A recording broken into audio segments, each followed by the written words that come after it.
भारताच्या सुप्रीम कोर्टाचा सरन्यायाधीश राज्यसभेचा खासदार बनतो आणि 6 वर्ष राज्यसभेचा खासदार बनल्यावर फक्त एक प्रश्न फक्त एकदाच चर्चेमध्ये भाग घेतो. 6 वर्षात तो याच्या व्यतिरिक्त काहीही करत नाही. त्याची उपस्थितीसुद्धा ॲव्हरेज उपस्थितीपेक्षा कमी आहे. अशा परिस्थितीमध्ये हा जो व्यक्ती आहे तो देशातल्या जनतेचा जो पैसा आहे त्या पैशाचा तो विध्वंस करत आहे असं तुम्हाला वाटत नाही का? या व्यक्तीचं नाव आहे जस्टिस रंजन गोगोई. भारत देशाचे 46वे सर्वोच्च न्यायालयाचे सरन्यायाधीश होते. त्यांच्या कार्यकाळामध्ये अनेक महत्त्वाचे निर्णय घेतले गेले.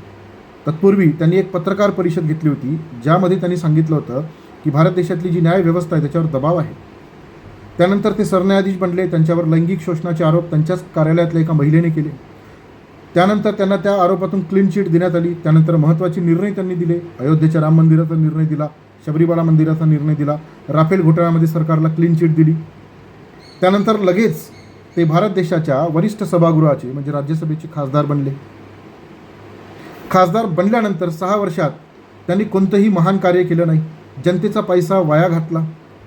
राज्यसभेचा जो खासदार म्हणून जे पेमेंट घेतलं ते वेगळं, आता जी पेन्शन मिळेल ती वेगळी.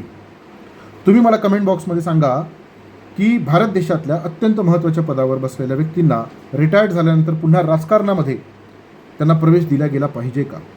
आणि विशेष करून सर्वोच्च न्यायालय किंवा न्यायालयातले जे व्यक्ती आहेत त्यांना, कारण त्यांनी याच्यापेक्षा मोठ्या पदावरती आपलं जे पद आहे ते भूषवलेलं असतं. राष्ट्रपतीच्या लेवलची पदं त्यांनी भूषवलेली असतात.